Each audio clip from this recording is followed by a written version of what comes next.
بسم اللہ الرحمن الرحیم۔ السلام علیکم دوستوں، میں ہوں ادریس خان۔ آپ میرا یوٹیوب فیس بک پیج دیکھ رہے ہیں۔ بڑی ملاقات کے بعد چیف جسٹس آف پاکستان بند گلی میں داخل۔ آخر آج کیا فیصلہ ہونے جا رہا ہے؟ اس ملاقات کے بعد جو ایک چیم گوئیاں شروع ہو گئی ہیں، ایک افواہیں زیر گردش ہیں، وہ میں آپ کے سامنے رکھوں گا کہ ان افواہوں میں کتنی صداقت ہے۔ کیا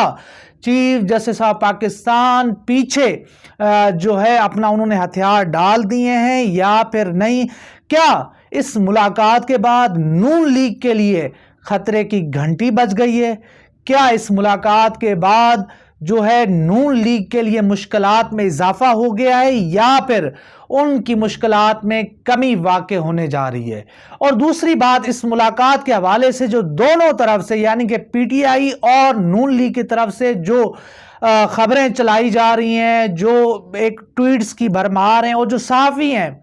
ان کی طرف سے بھی جو ٹویٹس آ رہی ہیں اور جس طرح سے وہ خدشات کا اظہار کر رہے ہیں، وہ بھی آپ کے سامنے رکھوں گا کہ آخر اس ملاقات کا مقصد کیا تھا، اس ملاقات میں کون کون شریک تھا اور اصل موضوع کیا تھا اس ملاقات کا۔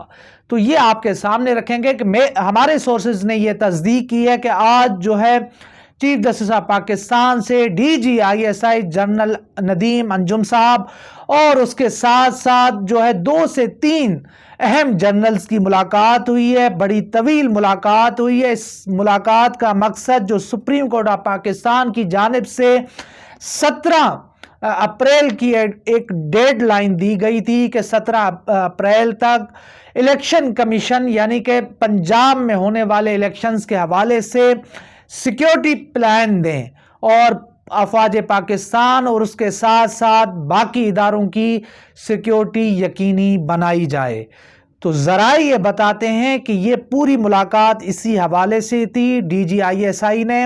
چیف جسٹس آف پاکستان کو بریفنگ دی اور حالیہ جو صورتحال ہے، اس میں جو خدشات ہیں، جو ملک کی ایک سیکیورٹی کے صورتحال ہے، بارڈرز کے حوالے سے یا ملک کے اندر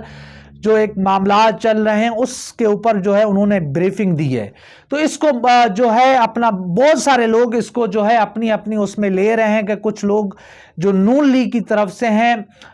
وہ لوگ یہ بتا رہے ہیں کہ جی اس ملاقات کے بعد جو ہے چیف جسٹس آف پاکستان ایک بند گلی میں داخل ہو چکے ہیں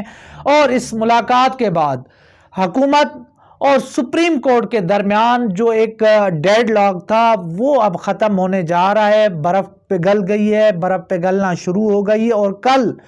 اس حوالے سے جو سپریم کورٹ کا جو متوقع فیصلہ ہے اس کے اندر بھی یہ چیزیں دکھائی دیں گی۔ دوسری طرف جو دوسرا گروپ ہے وہ یہ بتا رہا ہے کہ چیف جسٹس آف پاکستان کی اس ملاقات کے بعد ہو سکتا ہے کہ کل سپریم کورٹ آف پاکستان یعنی چیف جسٹس آف پاکستان کوئی بڑا فیصلہ کریں۔ ہو سکتا ہے کہ جس طرح سے وزارت خزانہ اور جو ہے باقی لوگوں نے جس طرح سے سپریم کورٹ آف پاکستان میں چیف جسٹس آف پاکستان سے ان چیمبر ملاقات کی تھی اور انہوں نے کہا تھا کہ ہمارے پاس پیسے نہیں ہیں، ملک کے اندر بڑی معاشی صورتحال ہے، تو چیف آف پاکستان نے ان کی بریفنگ کو مسترد کر دیا تھا اور انہوں نے جو بھی فیصلہ دیا تھا آئین اور قانون کے حوالے سے دیا تھا، آئین کی بالادستی کو ملحوظ خاطر دیا تھا۔ تو اب وہ لوگ کہہ رہے ہیں کہ اب جو بھی فیصلہ آئے گا وہ آئین اور قانون کے مطابق آئے گا، چاہے بریفنگ کچھ بھی ہو، چاہے جو ہے معاملات کو لٹکایا جا رہا ہو۔ کچھ خبریں یہ بھی آ رہی ہیں کہ جی جو اپنا ڈی جی آئی ایس آئی نے جو ذرائع ہمیں بتا رہے ہیں کہ انہوں نے کہا ہے کہ جی ہم ایک نیا آپریشن لانچ کرنے جا رہے ہیں ملک کے اندر، جس کے اندر ہم نیوی اور باقی فورسز کو بھی شامل کرنے جا رہے ہیں، تو ہم اس صورتحال میں الیکشنز کے لیے جو ہے سیکیورٹی نہیں دے سکتے۔ تو اب دیکھتے ہیں کہ سپریم کورٹ آف پاکستان اس حوالے سے کیا احکامات جاری کرتی ہے، کیا حکم جاری کرتی ہے، کیونکہ ملاقات تو بڑی ہے، ملاقات بہت بڑی ملاقات ہے اور اس ملاقات کے بعد کل یعنی کہ آج جو فیصلہ آئے گا وہ ہمیں بتائے گا کہ یہ صورتحال کس طرف جاتی ہے، معاملات کس طرف جاتے ہیں۔ سپریم کورٹ آف پاکستان اس ملاقات کے بعد آخر کیا احکامات جاری کرتی ہے، اور جو خدشات ہیں کہ شاید اس ملاقات کے بعد جو ہے سپریم کورٹ آف پاکستان بھی یعنی چیف جسٹس آف پاکستان 2 قدم پیچھے گئے ہوں، یا ہو سکتا ہے کہ اس ملاقات کے بعد چیف جسٹس آف پاکستان آئین اور قانون کی بالادستی کو قائم رکھنے کے لیے آئینی رٹ کو بحال کرنے کے لیے 3 سے 4 قدم آگے جائیں، وزیر اعظم کو بلائیں اور ان کو گھر بھیج دیں۔ ہو سکتا ہے کہ وہ بیوروکریسی کو بلا کے جن جن کو احکامات دیے گئے تھے ان کو بھی گھر بھیج سکتے ہیں، یا کوئی اور بھی فیصلہ آ سکتا ہے۔ تو دیکھتے ہیں کہ صورتحال کس طرف جاتی ہے، مگر جو یہ ایک بڑی ملاقات ہوئی ہے، اس حوالے سے جو شیر اقتدار میں جو چین گوئیاں شروع ہوئی ہیں، اس حوالے سے ابھی کچھ کہنا قبل از وقت ہوگا۔ آج کا فیصلہ ہمیں بتائے گا کہ سپریم کورٹ آف پاکستان اس میٹنگ کے بعد، اس ملاقات کے بعد وہ کہاں پر کھڑی ہے۔ آیا کہ وہ 2 قدم پیچھے چلے جاتے ہیں یا پھر 2-3 قدم آگے آ کے اور وہ فیصلے دیتے ہیں۔ اور دوسری بات یہ ہے کہ اس ملاقات کے حوالے سے جو اہم سورسز ہیں وہ یہ بتاتے ہیں کہ ہو سکتا ہے کہ اس ملاقات کے اندر نون لیگ کے لیے اور مشکلات بڑھنے جا رہی ہوں۔ ہو سکتا ہے کہ نون لیگ کو اس ملاقات کے بعد آج کے فیصلے سے بڑا دھچکا ملے۔ اور آج آپ دیکھیں کہ وفاقی وزیر قانون اعظم نذیر تارڑ نے جو انکشاف کیا ہے، انہوں نے کہا کہ جو جونیئر ججز کے حوالے سے انہوں نے کہا کہ پہلے میں نے مخالفت کی، اس کے بعد جنرل باجوہ اور نون لیگ کی قیادت کے کہنے کے اوپر میں نے چیف جسٹس آف پاکستان کی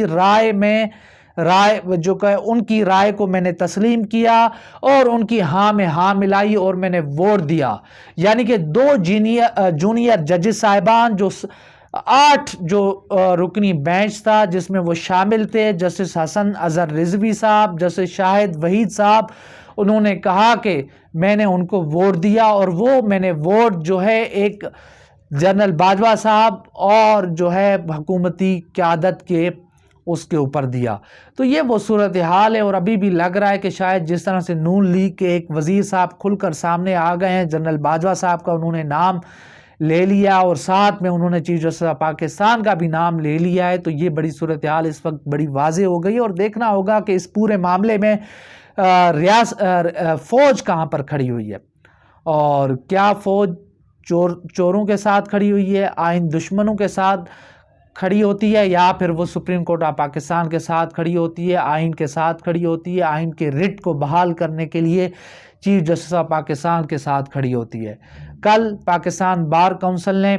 کل کے دن جو ہے یوم سیاہ منانے کا بھی اعلان کیا۔ یہ ان کا اسی طرح اعلان ہے جس طرح سے میں آپ کو بتاتا چلوں کہ انہوں نے پہلے بھی ایک اعلان کیا تھا۔ وہ اعلان یہ تھا کہ جب 8 رکنی بینچ بنا تھا، جس دن وہ سماعت کر رہا تھا، انہوں نے کہا کہ اس دن ہم پورے پاکستان میں عدالتوں کا بائیکاٹ کریں گے، عدالتوں کی کارروائی کا بائیکاٹ کریں گے۔ مگر ہوا یہ تھا کہ پورے پاکستان کی بار کونسلز نے ان کی اس کال کو مسترد کر دیا تھا، وکلاء نے ان کی کال کو مسترد کر دیا تھا، پورے پاکستان میں عدالتی کارروائیاں چلیں، وکلاء پیش ہوئے اور معمول کے مطابق چیزیں چل رہی تھیں۔ تو ابھی بھی یہی ہے کہ ایک ٹولہ ہے جس کے بارے میں کہا جاتا ہے کہ حکومت سے مرات لے رہا ہے، حکومت سے پیسے لے رہا ہے اور اسی کے اوپر وہ کام کر رہا ہے۔ یہ چیزیں چل رہی ہیں اس وقت۔ آپ دیکھتے ہیں کہ صورتحال کہاں پر جاتی ہے اور معاملات کس طرف جاتے ہیں۔ دوسری بات یہ ہے کہ آج کی ملاقات بڑی اہم ہے، اور فیصلہ جو بھی آئے اس کے بعد ہم آپ کے سامنے چیزیں رکھیں گے کہ آخر وہ جو خدشات تھے کہ اس ملاقات کے بعد supreme court of Pakistan, chief justice of Pakistan پیچھے ہٹ جائیں گے اور وہ کوئی جو ہے اپنا ایسا کوئی حل نکالیں گے، کوئی درمیانی راستہ نکالیں گے جس کے بعد معاملات سپریم کورٹ آف پاکستان کی بھی عزت بچ جائے اور حکومت کو بھی جو ہے کوئی خاصی مشکلات پیش نہ ہو۔ مگر سوال یہ ہے کہ اس وقت حکومت جس طرف چل پڑی ہے، حکومت نے جو ایک اسٹانس لیا ہوا ہے، اس کے بعد سپریم کورٹ آف پاکستان کے پاس ایک ہی حل ہے کہ وہ